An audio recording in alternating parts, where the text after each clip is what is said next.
Dessa vez, a gente vai fazer uma questão de matemática que não é assim, ó, ela tem bastante interpretação. Ela é pura interpretação.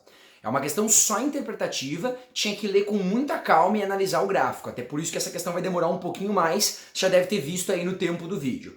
Se você sentar comigo agora e prestar atenção, vai ver como a gente chega na resposta só estando atento às informações e que a única chance de errar era justamente ler alguma coisa muito rápido. Precisava de paciência. Coloca a questão aí pra gente começar a analisar. A questão dizia que o cultivo de uma flor rara só é viável se o mês do plantio para o mês subsequente, o clima da região possuir as seguintes peculiaridades. E aí vinha quais são essas observações. A variação do nível de chuvas, pluviosidade nesses meses não pode ser superior a 50 milímetros, ou seja, do mês do plantio para o mês subsequente, o mês que vem depois, não pode variar mais do que 50 milímetros o nível de chuva. A temperatura mínima nesses meses tem que ser superior a 15 graus. É a segunda condição, essa mais tranquila. A terceira, ocorrer nesse período um leve aumento não superior a 5 graus na temperatura máxima, ou seja, no período do mês de plantio até o próximo mês, tem que aumentar a temperatura, tem que ter um leve aumento, mas esse aumento não pode ser superior a 5 graus. Olha quantas condições. Aí continua dizendo, um floricultor pretendendo investir no plantio dessa flor em sua região, fez uma consulta a um meteorologista que lhe apresentou o gráfico com as condições previstas para os 12 meses seguintes nessa região. Antes da gente analisar esse gráfico, eu quero que você pense comigo. Ele te apresentou 3 condições entre o mês de plantio e o mês que vem depois, para você poder plantar essa flor rara. O que a gente vai ter que fazer no gráfico? Vai ter que ver dos 12 meses apresentados, qual que é o melhor mês para fazer o plantio. Mas você concorda comigo, antes de analisar o gráfico e as alternativas, que a prova do Enem não tem 12 afirmativas, só tem 5?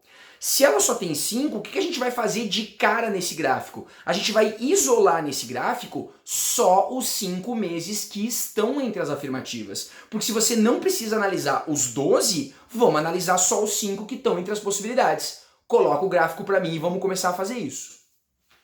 O gráfico apresenta ali, então, as informações de pluviosidade, que era a primeira condição, vamos ver se você lembra. A condição é que não pode variar mais do que 50 milímetros, né? Nem para mais nem para menos. A segunda é que a temperatura mínima tem que ser superior a 15 graus em todos os meses e que deve ocorrer um leve aumento, mas não pode ser mais do que 5 graus na temperatura máxima.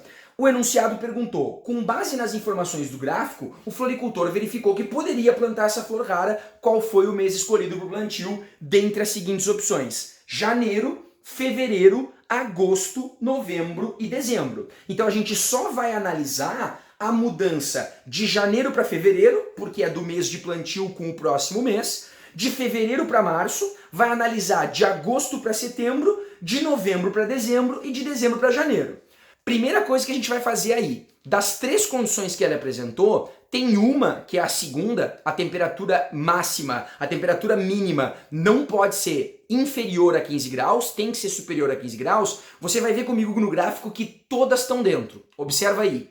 Se você analisar a segunda condição, que a temperatura mínima tem que ser superior a 15 graus, tanto o mês de agosto, quanto o mês de novembro, quanto o mês de dezembro, quanto janeiro e quanto fevereiro, estão com temperatura acima. Então essa não vai nos ajudar em nada. A gente não vai conseguir usar essa informação para nos ajudar. Vamos para a primeira condição então. A variação do nível de chuvas de pluviosidade não pode ser superior a 50 milímetros. Começando com a letra A, de janeiro para fevereiro, tem uma variação maior do que 50 milímetros? Não, então janeiro ainda é uma opção possível. De fevereiro para março, existe uma variação maior do que 50 milímetros? Também não, então fevereiro ainda está nas opções. Agora observa o que acontece de agosto para setembro. A variação é muito maior do que 50 milímetros. Ela é superior inclusive a 100 milímetros. Está fora a alternativa letra C, não pode ser agosto o mês de plantio. De novembro para dezembro, a variação é menor do que 50 milímetros, então ainda é uma possibilidade. Mas de dezembro para janeiro, a variação é maior do que 50 milímetros, está fora a alternativa letra E, não pode ser dezembro. Você vai concordar comigo até aqui, então, que das 3 condições, as 3 peculiaridades que ele apresentou, a segunda não nos ajudou em nada. Todas estão acima de 15 graus de temperatura mínima. Avaliando a pluviosidade, 2 alternativas foram embora, restaram 3. O que vai acontecer agora? Com a terceira peculiaridade que ele apresentou, a gente vai eliminar outras 2 e vai ficar só com a resposta. Quer ver? Observa aí. Se a gente avaliar a terceira peculiaridade, que é ocorrer um leve aumento, mas que não seja superior a 5 graus, olha o que está acontecendo com as afirmativas que restaram. De janeiro a fevereiro, ocorreu um aumento na temperatura máxima que ele colocou? Sim, a gente está vendo no gráfico que ocorreu. Esse aumento é superior a 5 graus? Não. Então janeiro é a resposta certa. Com certeza vai ser ela que vai sobrar. Vamos eliminar as outras 2. De fevereiro para março, ocorreu um aumento na temperatura máxima? Não, de fevereiro para março ocorreu uma diminuição. Não pode. Ele diz na peculiaridade que tem que ter um aumento, mas que não pode ser superior a 5 graus. E a outra alternativa que restou para a gente analisar ainda é novembro. De novembro para dezembro, a temperatura máxima aumentou aí no gráfico? Também não, ela está sofrendo uma leve diminuição. Ela tinha que sofrer um leve aumento, mas não superior a 5 graus. Portanto, a única resposta que sobrou pra gente é janeiro, que foi a letra A que a gente já tinha marcado ali. Vai a minha dica para você. Se é importante no Enem a gente começar pelas fáceis, vou dar minha sugestão.